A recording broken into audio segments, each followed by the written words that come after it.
What's going on, guys? I'm your host, David Steller, and I'm here with the ever so wonderful, ever so talented Gemma Castro. How you doing? Very good, thank you. That's good, that's good. So before we get started, who are you listening to these days? I've been listening to actually a lot of Beach Boys. Okay. Been listening to Endless Summer a lot. I think I'm excited for the summer to come. Nice, But yeah, nice. been on a Beach Boy kick. Okay.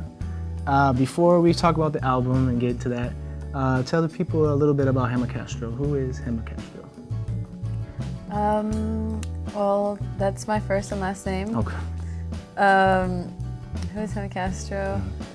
My parents are from Mexico. I was born in Long Beach. I grew up in Lakewood. Okay. It's like a suburb next to Long Beach. Yeah, I really love making music. Okay. So speaking of music, who are some of your influences? Like what genres or artists do you get inspired by, would you say? Well, I'm definitely inspired by jazz music. Really, I think that was like the first kind of genre I fell into. But I don't know, I listen to a lot of bands. Lately I've been pretty inspired by Air, the band Air. Okay. I mean, I think they're one of my favorite bands in general. I've liked them for a while. I guess singing-wise, I'm really inspired by, I love Chavela Vargas, who's a ranchera singer. Okay. Really love her style. Cool. So what made you want to get into music?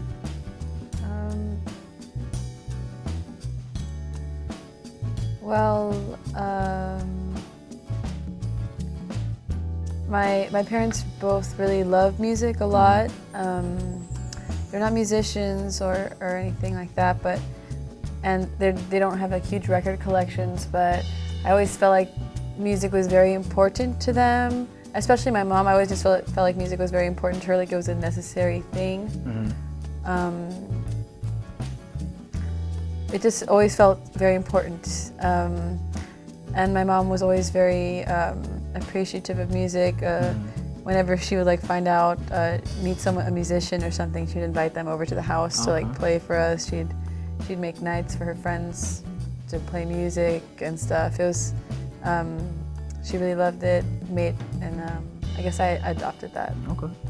So let's talk about the album a little bit. So this project, what kind of vibes? Were you doing any vibes in particular you were looking for, or would you say?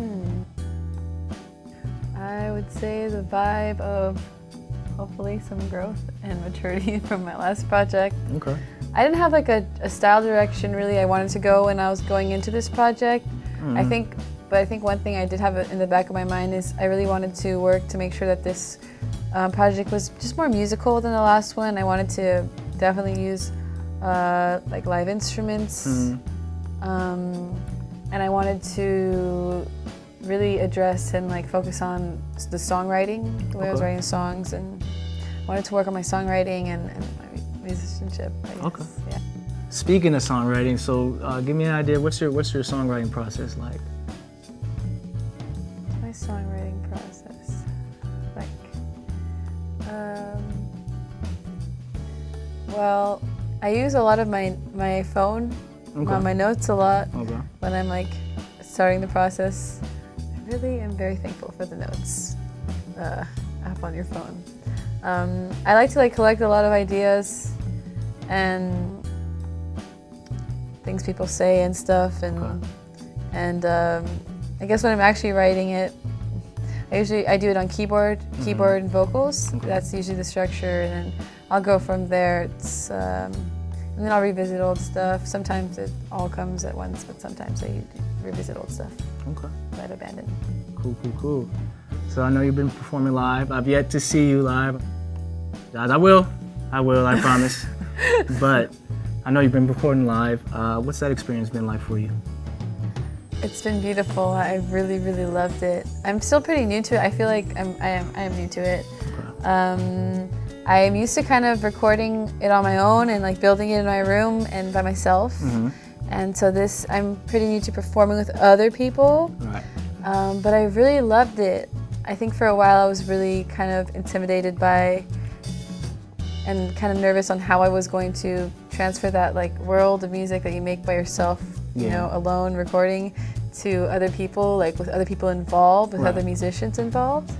And that's what I was always so nervous about, but now that I've been doing it more, I really, really enjoy it, and I feel like it actually gives new life to the songs, and I really have enjoyed playing it and sharing it with other people too.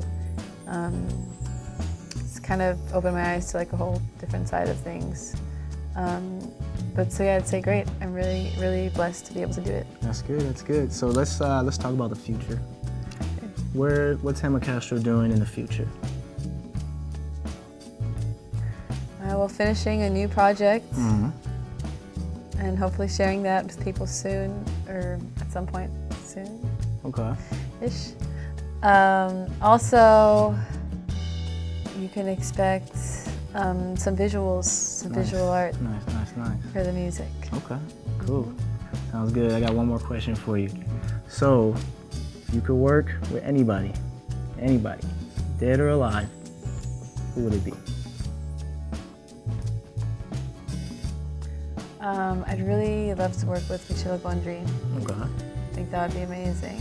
I'm a big fan of his like films and his work.